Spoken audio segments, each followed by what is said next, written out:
what do we do with books today? And particularly I'm speaking about books on Byzantine Christianity and spirituality, art. So I'm concerned, me and obviously other editors in Romania, with publishing patristic and also late Byzantine authors that are other than patristic, both in the form of translations of sources and publishing monographs, studies on them and on their context. So what is it good for in 2020 to publish Byzantine works and patristic nonetheless? Obviously Byzantine works are not the same with patristic or Christian works. But from this perspective, from my perspective, obviously it is the main interest to publish Christian authors. I'm speaking in my name, obviously, but also in the name of my editor, Doxologia Publishing House of the Metropolitanate of Moldova and Bucovina in Iași, Romania. And also in the name of the Department for the Study of the Patristics of the Metropolitanate, which is associated with the publishing house. And to cut a long story short, and not to make this presentation a tedious one, I will show you some books. I'll show you some, pictures with colors. So we changed a bit from the dry text that we are used to day in and day out. Our target, so that the target readership of the publishing house is mixed. So we are targeting academics, and we also target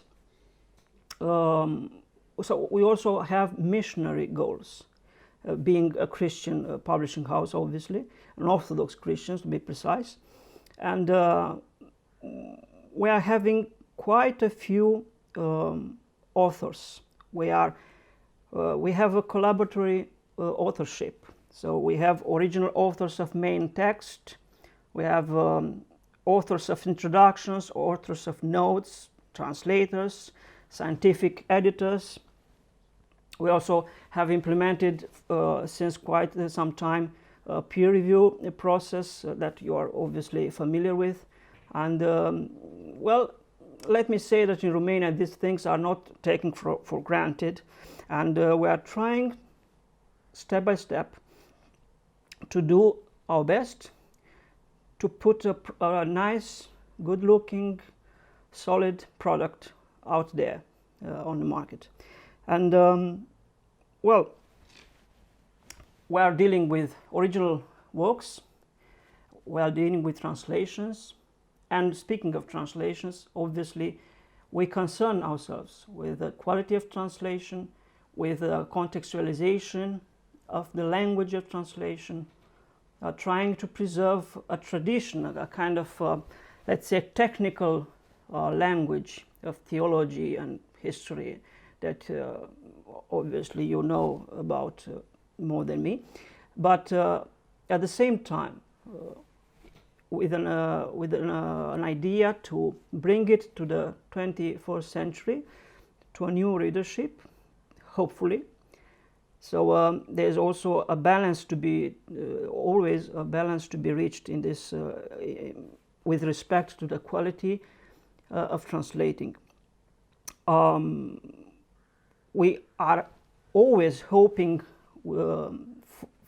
that the author, or of the notes at least, if not of the translation, or of the original text of a monograph, will tackle modern issues, even though he or she may concern himself or herself with an ancient or medieval author.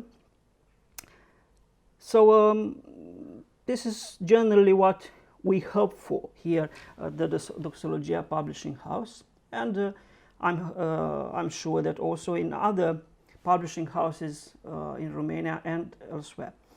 Let me present to you a few of our publications. I will try to. I have tried to select a few from our book series. So we have organized many of our publications in book series, which is appreciated so far, I know, by the readers. You can see behind me there are two shelves here. One is this one is this, and basically I will talk about these two shelves. Yes. From where to start? So we have a book series that is concerned with life in Christ. So Pages of Philokalia is called. And here there are quite a few publications that are spiritual, basically. Patristic, but not necessarily strictly patristic. For instance, I'll show you now. This is the book series. And I'll show you now St. Callistus of Constantinople, yes, homilies to the Transfiguration of our Lord, and Adversus Gregoras. Yes, this is a translation into Romanian. Yes. Now I'll move to a different one, a newer one, a recent one, St. Gregory Palamas, homilies. So you can see they are quite nicely printed, I would say, in a hardcover, and from this perspective they were well received as well. And finally, from this book series, I'll present to you quite a realization of the father that is editing this book series, Father Dragoș Mîrșanu. That you can see here the small catechesis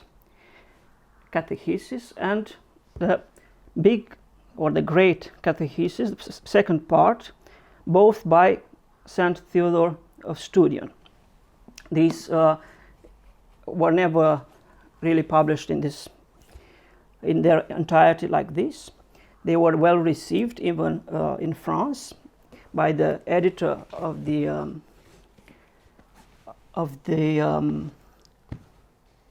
Great Catechesis, the Greek text of the Great Catechesis. So we're trying to slowly enter to appeal to a more international audience. Okay, now I'll move on. I hope I'm not too quick, but also not too slow to become tedious. Is it all right? Yeah? Yes. Now I move to a strictly, let's say, patristic series, which is the blue one there in the back. For instance, I'll show you a translation of a famous book by Hans Urs von Balthasar, and it's the Cosmic Liturgy on Saint Maximus the Confessor, a translation. I'll also show you a book by Jean-Claude Larcher, Saint Maximus the Confessor Introduction, that actually it is this one, yes, the French edition, but interestingly, the collaboration with the author has brought us a revised edition that exists only in Romanian. So it's a funny thing, isn't it? Right. And also to show an original contribution this time. So those were translations from modern languages. And here you have Father Roger Coresciuc, a Romanian author, that has written an homiletical analysis on the homilies of St. Gregory Palamas. So our book series try to bring together translations of famous works by famous authors, or not so famous, but good works, but also some original contributions by Romanian and hopefully other than Romanian authors. Actually, quite a few of our books, I will not go into that, but let me mention that quite a few of our books have as introductions works by non-Romanian authors that we contacted. We have made a collaboration with them. They provided us with an introduction in their language or in English or whatever. We translated it, and especially with Greek authors, we have had quite a few such collaborations. So some of the books that you see behind me have an introduction by international authors, so not only Romanian. Some have introductions by famous scholars of old who have written unique contributions, for instance in the 60s maybe, but since then there was never a new contribution, so it is important, however. Okay, and now the magenta or the purple ones that you see here it's a book series on translations from the fathers, from patristic authors such as Amphilochius of Iconium that you see here works, yes, translation, but also a more, let's say, the end of the classical patristic age, Saint John of Damascus, with a few of his works. So I should have said maybe that I have tried to select from the book series those books that pertain more to the Byzantine topic that we are now tackling in this school, and that interests you more. Let's move a little bit. We have also in white a book series on Byzantine hymnography, which is a topic very dear to the editor, Father Dragoș Mîrșanu, that I mentioned. So he is very much invested in publishing translations of from Byzantine hymnographers, such as Mark Evgenikos, yes, Eugenicus, Metropolitan of Ephesus. Here are some prayer canons against the 8 thoughts of evil. They are very beautiful. You can maybe even see that there is also red printing. So they are meant to be also used in churches as prayer books. Though, of course, they are not exactly church books, but they can be used. So that's why they are printed beautifully like that. And of course, it is to be congratulated, the main translator that works on them, called Laura Enache, who you can imagine has put a lot of work into translating all her translations, but especially those that are in verse, no, in poetry. Yes.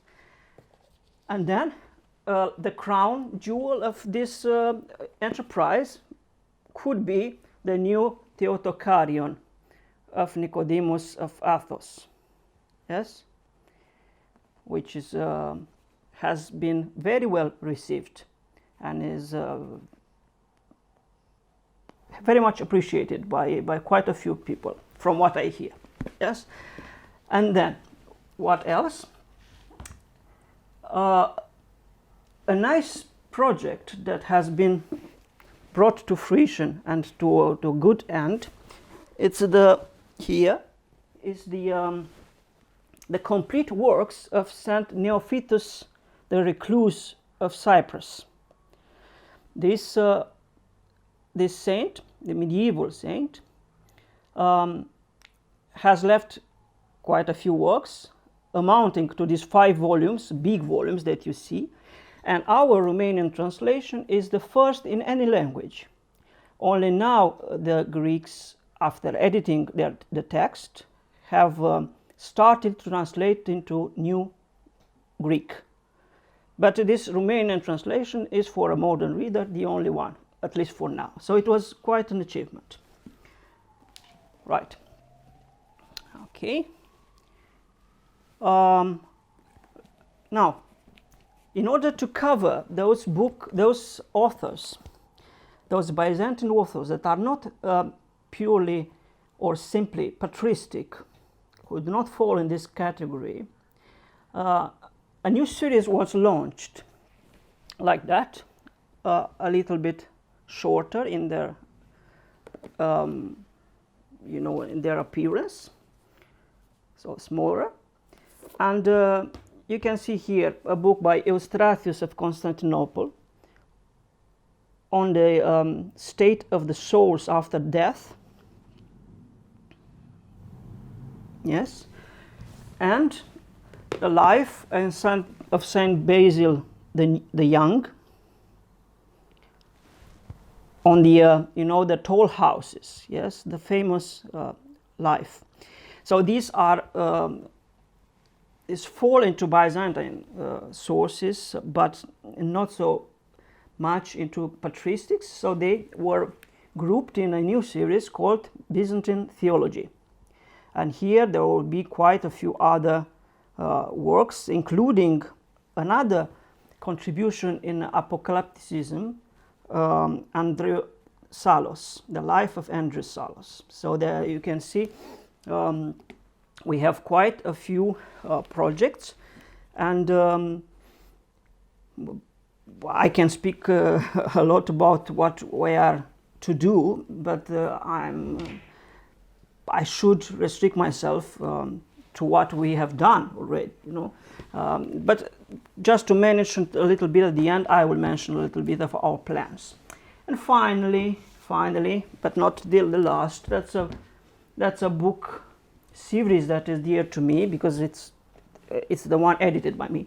So it's a book series on church history in general, but obviously history of Byzantium and of the Byzantine Church is very important. And I will mention some of the books that I published here together with Father Andrew Loves, with whom I founded this book series. For instance, here we have Henry Chadwick's East and West, a history of the making of a rift in a church, yes, from Oxford. So it's a translation of a book in English.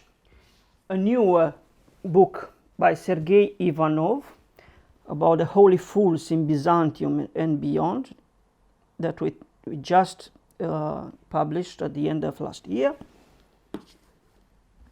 Also, I'll show you, let me show you a book that is by Romanian authors. So this time an original contribution for this book series. It's called Imperium and Sacerdotium, the dynamics of the relationship between church and state in the Roman Byzantine Empire, 306-837. So that's a large book edited by two authors, but with many contributions, about 20 inside. And finally, in a separated series, sub-series, here we have one source in translation for this church history book series, Computus Ecclesiasticus by Saint Maximus the Confessor, which I believe is the second translation ever after one in Russian. So it's about calculating the date of Easter, which was a big deal at some point in the Byzantine and in Western Roman Empire and in medieval times as well. So that was an overview of what we publish here. I hope I was not either too much in a rush, or too tedious at the same time.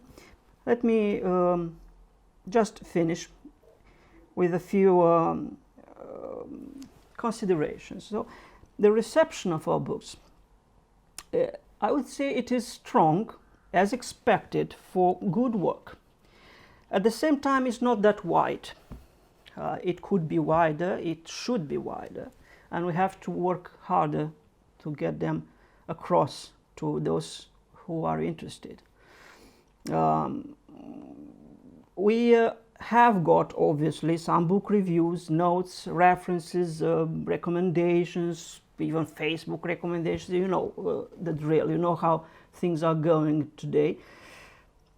We heard that many are read in monasteries, for instance, like Theodore of Studion's catechesis, both in church and in refectories. So that's all good and dandy, but you know, we have to agree that we have challenges as well as editors of this kind of books. If I think about content, as I mentioned briefly before, the translations of ideas in a modern idiom and to modern readers is not an easy task for those who deal with ancient medieval sources, with patristic works. The temptation to preserve a kind of ecclesiastical idiom to the detriment of the modern reader, obviously it is a concern. We don't want to go this or that direction too hard. You have to reach a balance and look for it. Then the fact that there is little institutional support, I mean, we are not France or in Britain or whatever. As far as I see, I can guess that most of you know what I'm talking about.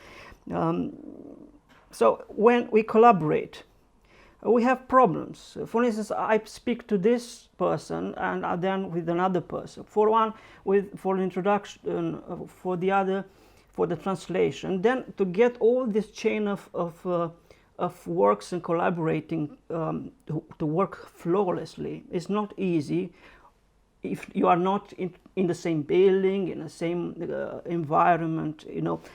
So financial retribution is maybe also a problem sometimes, expectations to real retribution.